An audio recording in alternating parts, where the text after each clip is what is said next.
자, 복수부터 하겠습니다. 26페이지 한번 펼쳐볼게요. 자, 1번 판례의 핵심은 강행법규 위반은 무효다. 취소사항이 아니다. 자, 2번에서 핵심은 법무사, 사무원 승인 처분인데 이 거부 처분 관련해서 원고적격 신청한 법무사뿐만 아니라 그 사무원으로 뽑힌 자, 사무원도 원고적격이 있다. 이게 핵심이었죠. 알아두셔야겠고, 물론 승인받는 것도 처분이라는 것도 알아둬야겠어요. 넘어가고, 세 번째, 적격심사, 이건 중요하진 않지만 국가계약법처럼 지방계약법 같은 경우도 사법성 계약 어긋나게 심사했다. 이거 내부적 기준이기 때문에 이거 위반했다고 곧바로 무효는 아니다.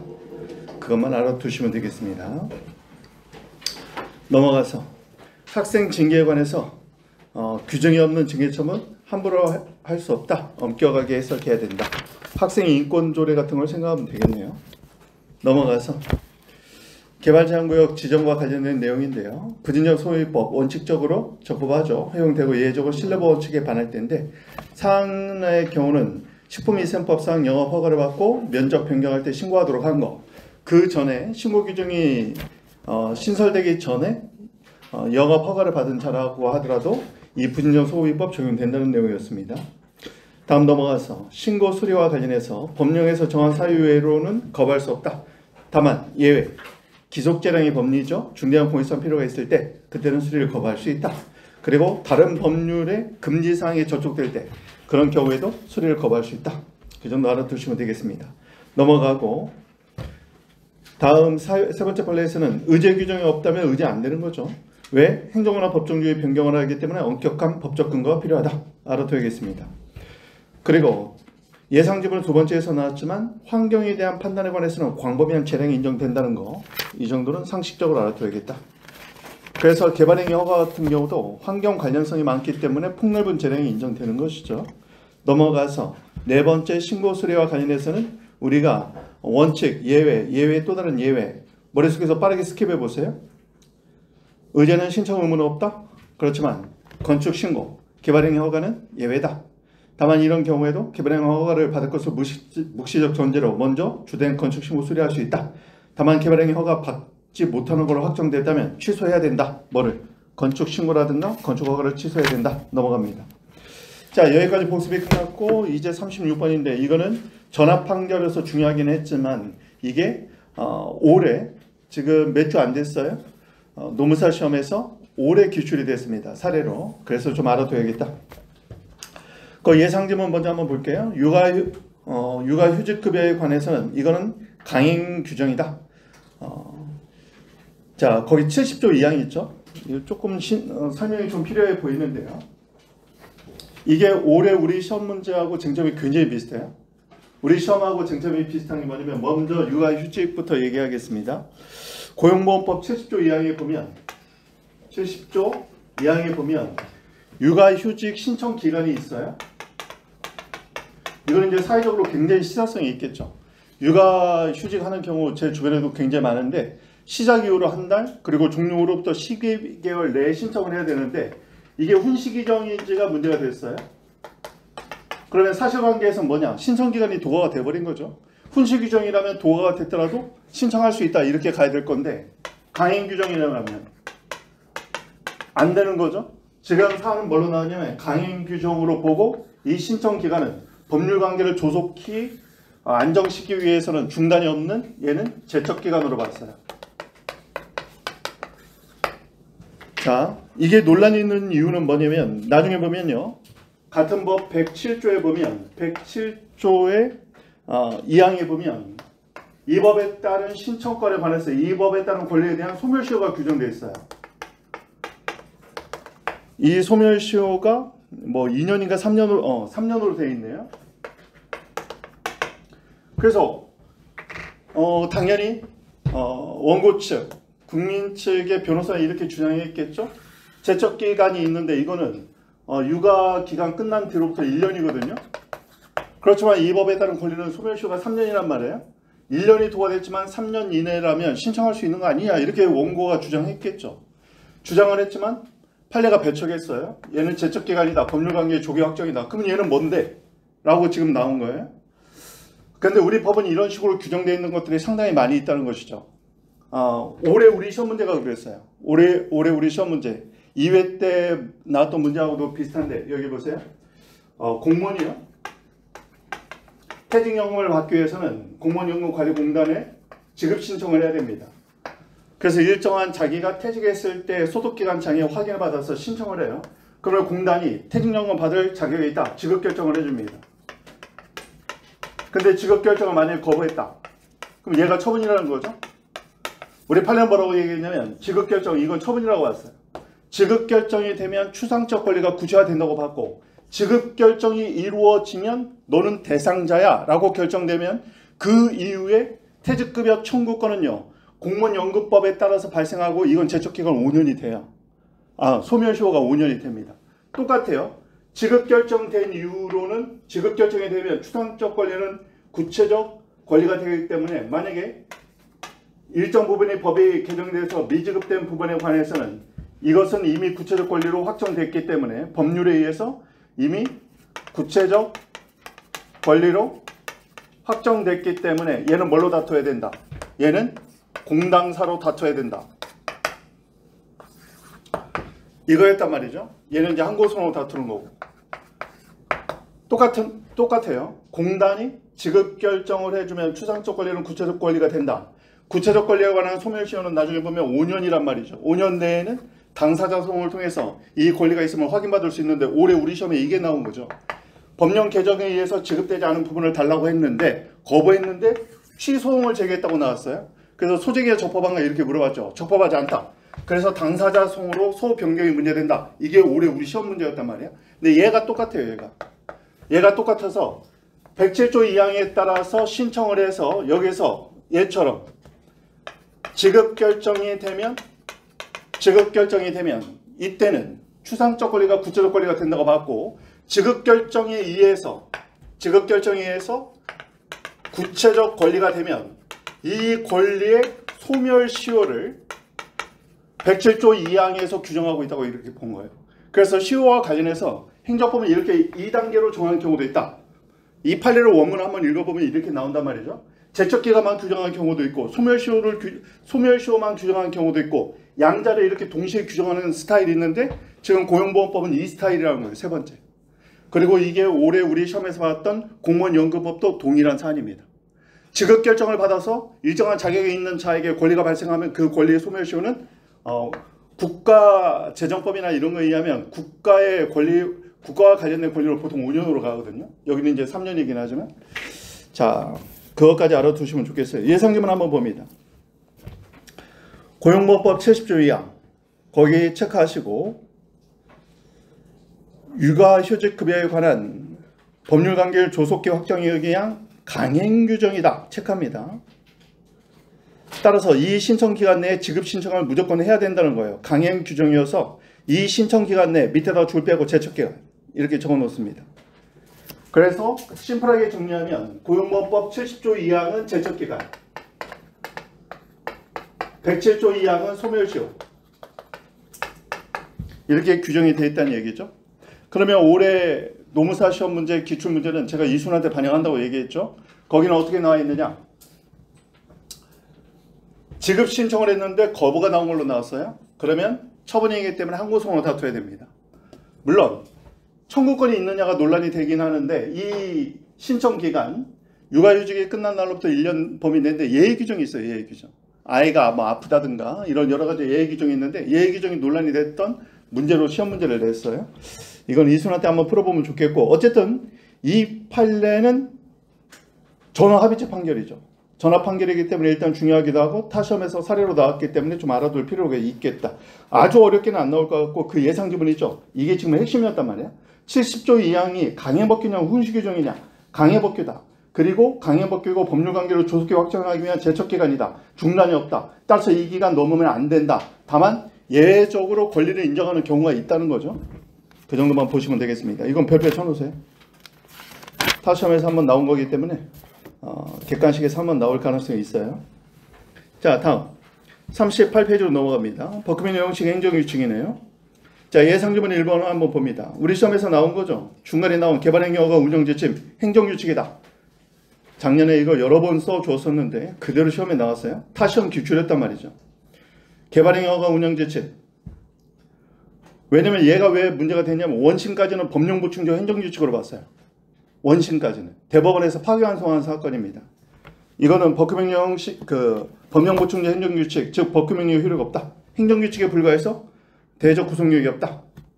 자, 여기서요. 거기 예상지문 1번 보세요. 국토개혁법 시행령, 법규명령 형식이죠. 시행령의 56조 사항에서 장관은 1항의 개발행 허가 기준에 대한 세부적 검토 기준을 정할 수 있다. 이렇게 되어 있단 말이죠. 만약에요. 그냥 기준을 정할 수 있다. 이렇게 됐었으면 얘는 법령 보충적 행정규칙이 됩니다. 왜냐하면 보통은요. 허가의 기준은 허가의 요건이거든요. 따라서 만약에 고시로 허가의 기준을 정할 수 있다. 이랬으면 법령 보충적 행정규칙 원심의 판단이 맞습니다. 얘는 뭐라고 써 있어요? 검토 기준, 검토에 동그라미 치고 별표. 그 앞에다가 수식어 하나만 집어넣습니다. 내부적 검토 기준이에요. 뭐가 아니다? 허가의 요건이 되는 허가 기준이 아니야 지금. 만약에요. 고시로 허가 기준, 허가 요건을 정해라. 그럼 법령 보충적 행정규칙이 맞단 말이야. 그래서 원시까지는 그렇게 판단을 했던 거예요. 그런데 대법원에서 뭘로 봤느냐? 얘는요. 허가의 기준이 아니라 내부적 검토 기준을 정한 거기 때문에 그냥 내부적 효력을 갖는 행정규칙에 불과하다. 이렇게 나왔던 겁니다. 이 검토자에다가 별표를 3개 쳐놓으면 되는 거죠. 왜냐면 우리 시험에 나온 것들은 다시 객관식에 또 나온단 말이지. 그리고 우리 시험에 나왔는데 올해 법행위가에서 또 냈어요 이거. 관련 판례도 계속 나오고 있기 때문에 사례형 객관식 또는 일반 객관식까지 대비를 반드시 해야 됩니다. 시험에 한번 나왔다고 끝나는 거 아니에요. 자, 그리고 1번과 5번 정도만 자세히 보면 되겠네요. 5번은 행정적인 신청을 수리하고도 정당한 이유 없이 처리 지연. 처리 지연이란 단어만 딱 체크하면 되는 거죠. 합리적 이유 없는 처리 지연 중 법령 개정됐더니 개정법을 적용했다. 옆에다 신의칙. 변경된 법령에 따른 처분은 유법하다. 왜? 신의칙 위반이라고 적어주면 됩니다. 합리적 이유 없는 처리 지연. 이건 신의성실 원칙, 신의칙 위반의 대표적인 문구니까 합리적 이유 없는 처리 지연. 그런데 그 지연 과정에서 법령 개정. 그랬더니 개정된 법령, 변경된 법령 밑에다가 신법. 개정된 신법을 적용한 거. 이거 위법하다. 넘어갑니다. 40페이지에 보면 기출문제 나오죠. 5급 공채 이게 나오고 나서 곧바로 다음 해 우리 시험으로 넘어갔단 말이지. 따라서 타시험 5년 정도는 풀어놓는 게 우리도 좋겠다는 거예요. 타시험 5년 정도는 한 번 정도 풀어봐야 되겠다. 자, 넘어갑니다. 41페이지입니다. 이거는 헌바 사건이네요. 자, 헌바 사건 68조 2항 헌바 사건인데 위헌심사용 헌법소원인데 이거는 뭐 헌법 문제긴 하지만 간단하게 보면 되겠어요. 포괄유인 금지 원칙과 관련해서 예상지문 1번 봅니다. 자, 식품안전관리법에 따른 수입신고에 필요한 사항 예측할 수 있겠죠. 옆에 예측 가능. 내용의 대강이 예측 가능하기 때문에 포괄유인 금지 원칙에 위반되지 않는다. 수입신고에 필요한 내용이라고 하면 원산지 표기부터 시작해서 여러 가지 우리도 머릿속에 딱 떠오르는 게 있잖아요. 따라서 내용의 대강이 예측 가능하다. 알아두셔야겠습니다. 자, 그 정도 보시고 넘어갑니다. 그 정도만 봐도 되겠어요. 다음 3번 판례는 좀 체크해 놓고 보세요. 입찰 참가 자격 제한 처분의 동그라미. 처분자를 빼고 많이 쓴단 말이죠. 처분인지 아닌지 테스트하고 싶어서. 입찰 참가 자격 제한 조치는 이거는 처분이라는 거 무조건 알아두셔야 돼요. 다음 여기서 핵심은 뭐냐면요. 예상지문만 보면 됩니다. 시간이 없을 때는 예상지문 위주로 보세요. 판례 가장 핵심이 되는 맥을 뽑아놓은 거니까. 자, 예상지문을 보면 입찰 참가 자격 제한을 받은 자가 법인이나 단체인 경우 슬래시 끊어주고. 이게 중요한 건 아니죠. 대표자의 포인트를 잡아줘야겠어요. 법인이나 단체에게 입찰 참가 자격 제한 조치를 해도 법인의 대표자가 개인적으로 해버리면 우회가 돼버리잖아. 그럼 법을 잠탈할 수 있게 돼버리는 거죠. 따라서 대표자까지도 입찰 참가 자격 제한의 범주 안에 주관적 범위에 포함시키는 거, 이거는 충분히 이해 가능하다는 거죠. 따라서 이런 경우는 세 번째 줄 유인 범위를 벗어났다고 볼 수 없다. 왜? 만약에 대표자는 자기가 대신 입찰할 수 있게 돼버리면 이거는 법인이나 단체에게 이탈장과 자격제한을 한 것이 무용지물이 돼버리는 거죠. 그 정도 보면 되겠습니다. 43페이지에 보면은 나번의 세 번째 주에 고용노동부장관은 피고에게 공단이죠. 공단은 시험에 나오면 공단의 법적주의 밑에다가 적어놓으세요. 목차 자체를 이 사건 근로복지공단의 법적주의라고 쓰면 협의회 공공단체 줄긋고 이중적 지위죠. 따라서 위탁받은 사무와 관련해서 유임위탁받은 사무와 관련해서 특히 위탁받은 사무와 관련해서 행정조치의 지위도 있고 대적 처분을 할 때는 행정청의 지위도 있다. 특히 처분 개념에서 써야 됩니다. 행정청이 해야 되는데 공단이 행정청이 될 수 있느냐? 보통 대상적 계획에서 처분의 성립과 관련을 해서 공단의 행정청의 지위가 있는지 법적 지위를 규명하는 거 이런 것들이 이제 하나 놓치면은 감점이 되는 거죠. 사례등 기록이든. 자, 내려가서 보니까요. 어린이집, 직장 어린이집 설치가 많이 돼 있죠. 그리고 장려하기 위해서 보조금을 준단 말이지. 직장 어린이집 설립하면 일정한 자금 지원해 줄게. 그런데 나중에 보니까 그것이 잘못 운영됐을 때 문제가 된 거예요. 자, 넘어가서 봅니다. 여기는 좀 약간 전문적인 내용이어서 예상 지문이 없는데 넘어가서 44페이지에 보면 동그라미 4번 바로 위에 볼드 처리 있죠. 볼드 처리 부분만 읽어봅니다. 직장 어린이집의 관리에 사후적으로 일정한 지원을 했던 것을 취소하는 거 이것도 포함된다고 본 겁니다. 관리는 사후적 관리를 포함한다. 체크합니다. 관리는 사후적 관리를 포함한다. 사후적으로 일정한 자금 지원 같은 거 한 거 이런 지금 지원 결정을 취소하는 것도 관리의 범주 안에 포함될 수 있다. 왜냐하면 관리라는 게 현재 관리도 있지만 사후 관리도 있죠. 지원금 주고 나서 어떻게 쓰는지 사후 관리도 필요하잖아요. 그리고 지원 결정을 취소한다. 처분과 관련해서는 행정청의 지위가 있다는 것까지 봐줘야 되겠죠. 다음 넘어갑니다. 5번째. 5번 판례 관련해서 45페이지 밑에서 세 번째 줄 예상지문. 자, 이거는 좀 어떻게 보면 국민의 인권과 관련된 거여서 복무 중 자살 체크합니다. 복무 중 자살을 했더라도 교육 등과 사망에 상당히 인과관계가 인정되면 이게 굉장히 논란이 많이 됐어요. 상당히 인과관계 별표. 보통 자살을 했을 때 개인적 고뇌로 자살한 거니까 교육과 상관없다. 뭐 이런 식으로 많이 항변했단 말이지. 그래도 어느 정도 상당한 관계가 인정되면 직무 중 사망에 해당되는 것으로 봐야 된다는 얘기입니다. 알아두시고. 자, 2번 별표 하나 쳐볼게요. 예상지문 2번. 자, 하위 법령이 상위 법령 규정에 저촉되는 지위가 명백하지 않을 때 하위 법령이 상위 법령에 저촉되는지 명백하지 않고 거기서 한번 끊어주세요. 저촉 여부가 명백하지 않을 때 명백하지 않고가 중요하죠. 합헌적 법률 해석처럼 여기는 모법 합치적 해석이 가능하면 위법하다고 보지 말라는 겁니다. 넘어가서 상위 법령에 합치되도록 해석하는 것이 가능하다면 이 말이에요. 합헌적 법률 해석하고 유사한 표현을 쓰고 있는 거죠. 상위 모법과 합치되는 해석이 가능하다면 모법 위반으로 무효로 선언할 수 없다. 이렇게 본 거예요. 옆에다가 화살표하고 조금만 더 적어놓으세요. 자, 답안지 쓸 때는요. 핵심 키워드만 알면 됩니다. 보세요. 모법에 반한 저촉이라는 표현을 썼죠. 저촉되는 것이 명백하지 않을 때 모법 합치적 해석이 가능하면 모법에 반한다고 무효 선언을 하지 말라는 겁니다. 핵심 키워드는 이거네요. 두 번째는요. 법령의 유임이 없이는 국민의 권리물을 규율할 수 없단 말이야. 그런데 유임 규정이 없더라도 무효가 아닌 경우를 얘기한단 말이죠. 첫 번째 단어는 중요하지 않아요. 그냥 원칙보다 예외가 시험에 나오는 거니까. 원칙적으로 국민의 권리물을 규율하기 위해서는 반드시 유임이 필요합니다.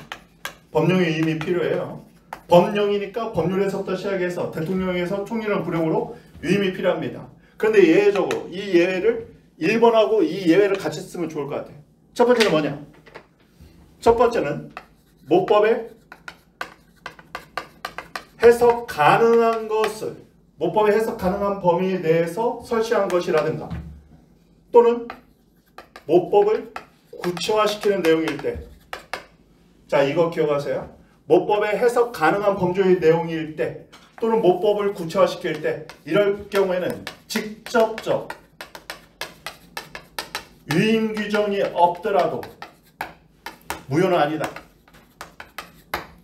그러니까 이런 거 시험에 나올 때는 팁이 어떻게 나올 것 같아요? 사례 팁으로는 사례나 기록에서는 사례 기록에서는 직접적 유임 규정이 없단 말이죠.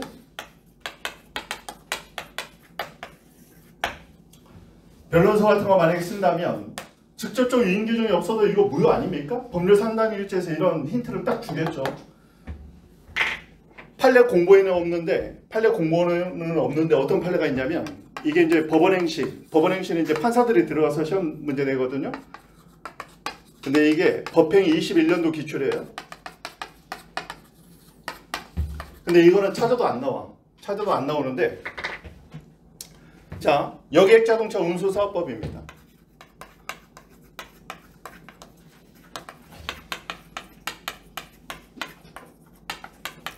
여객자동차 운수사업법에 따른 택시 면허였는데요. 택시의 양도, 양수는 우리 시험에서 많이 나왔잖아요.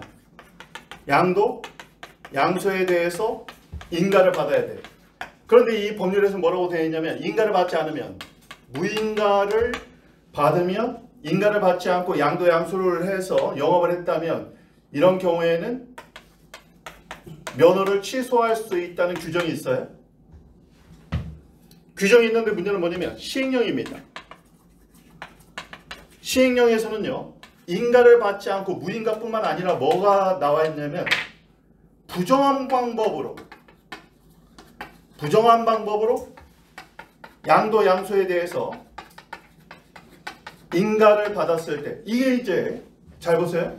부정한 방법으로 양도, 양수에 대한 인가를 받는 것이 법률에는 없단 말이에요. 법률에는 인가를 받지 않았을 때 취소 사유라고 되어 있어요. 그런데 여기는 부정한 방법으로 인가를 받았을 때는 법률의 규정이 없는데 이게 들어와 있단 말이에요. 그때 판례가 이런 표현을 다 쓰는 거예요. 1번하고 2회를 얘기하면서 인가를 받지 않고 이런 경우 취소할 수 있는 것처럼 부정한 방법으로 인가 받은 것도 포함된다고 해석을 해줬어요. 이게 법원행시에 출제가 됐습니다. 그 이유는 뭐냐면 나중에 보면요. 이 무인가가 이게 85조 15호인가에 있는데 5호에 보면 뭐가 있냐면 5호에 보니까 부정한 방법으로 택시 면허를 받으면 필요적 취소예요. 그런데 부정한 방법으로 택시 면허에 대한 양도, 양수, 인가를 받으면 이 인가를 받으면 결국 택시 면허를 취소하는 거하고 똑같잖아요. 그러니까 얘는 규정이 있었단 말이에요. 그런데 얘는 없었단 말이에요. 이 양도, 양수로 인가받는 경우. 그래서 우리가 포괄유인 금지에서 무슨 말을 써요? 포괄유인 금지 원칙은 수권규범에 기본적인 내용이 규정되어 있어서 수권규범만 봐도 위임명령에서 규정된 내용의 대강이 예측 가능해야 되고 이거는 뭘로 판단한다? 단일 조항이 아니라 관련 규정을 유기적으로 해석한다고 했죠. 바로 이게 유기적 해석의 방법이에요. 15호 자체는 이 규정이 없지만 5호에 보니까 관련 조문에는 이런 내용이 있다는 거예요. 부정한 방법으로 택시 면허를 취득하면 필요적으로 취소할 수 있어. 그런데 부정한 방법으로 양도, 양수에 따른 인가를 받으면 사실 인가를 받으면 어떻게 돼요?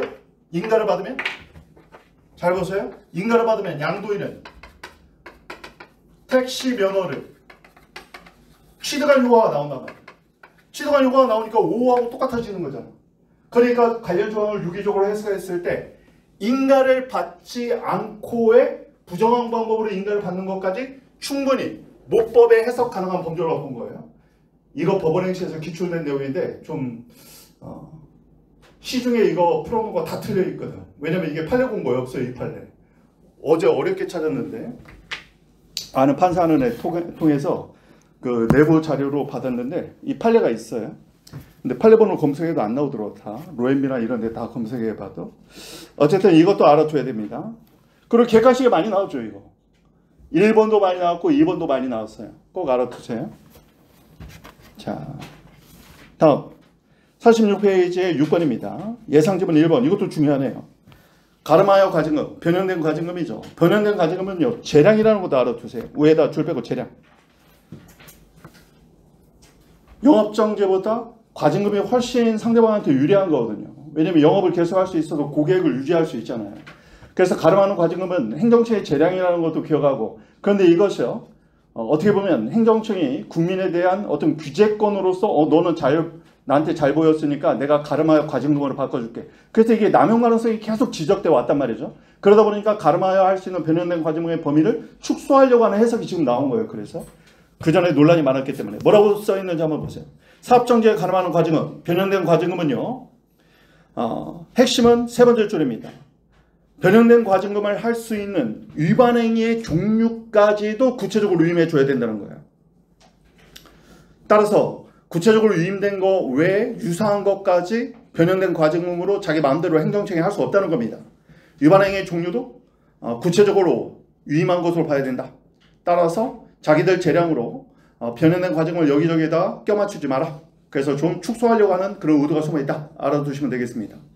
그것이 결국 2번이죠. 세 번째 줄 봅니다. 열거되지 않은 위반행위 종류에까지 가름하여 변형된 과징금 허용되지 않는다. 변형된 과징금의 남용 가능성 때문에 그 적용 범위를 좀 엄격하게 해석했다. 이렇게 판례 숨은 취지를 이해하면 되겠네요. 자, 넘어가서 47페이지 봅니다. 7번은 그냥 간단한 거죠. 재량존칙, 판례는 가급적 존중해야 된다고 봤다. 이건 많이 나왔던 질문이었고, 8번입니다. 병무청 훈령. 훈령이면 행정규칙의 형식이죠. 내려가서 두 번째 줄 끝부분. 상위법령에 구체적 위임이 없다면, 위임이 있다면 법령부 충족 행정규칙으로서 대직 구속력이 있단 말이죠. 위임이 없다면 대직 구속력이 없다. 넘어갑니다. 자, 9번까지만 보겠습니다.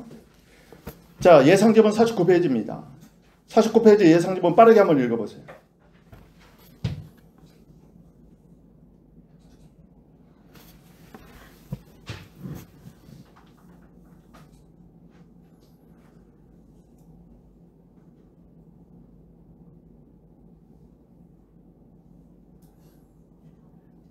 왜 틀렸는지 핵심 키워드는 딱 3단어만 찾으면 됩니다. 정확하게는 2단어. 사실 공식을 알고 나면 허탈해질 수도 있는 문제예요. 자, 같이 한번 보겠습니다. 예상지문 같이 한번 읽어볼게요. 악취방지법에 따라서 악취검사를 하는 거죠. 시료 채취해서. 그런 다음에 개선 공고하고 지정 고시 처분이 이루어진 사안인데요. 두 번째 줄 볼게요. 시료를 채취하면서 작성한 악취 시료 채취 기록표에 따르면 공기 중에 확산된 그런 냄새를 이제 채집해가지고 기록을 해야겠죠. 날씨, 기온만 기재되어 있고 풍향, 풍속은 공란으로 되어 있어요. 그렇다고 위법하다고 볼 수 없다. 이렇게 나온 건데 공식을 찾는 게 지금 핵심이에요. 세 번째 주보입니다. 시료 채취 지점의 선정 및 시료 채취 방법과 관련된 고시의 동그라미. 줄 빼고 행정규칙. 따라서 고시에서 정한 절차를 중단하기 위반했다 하더라도 대적 구속력이 없는 고시에 규정된 절차를 위반한 것이 위법사유가 되겠느냐? 안 된다는 거죠, 지금. 공식은 여기서는 고시 위반입니다. 고시 위반. 고시 위반, 위법 3단어만 찾으면 돼요. 법령의 구체적 위임을 받은 고시가 아니라면, 법령부 추는 행정규칙의 고시가 아니라면, 고시의 절차를 중단하게 위반했든, 고시에서 정한 절차를 준수하지 않았든, 이것이 위법사유는 되지 않는다. 자, 오늘은 여기까지 하겠습니다. 자, 오늘도 여러분 힘내시기 바랍니다.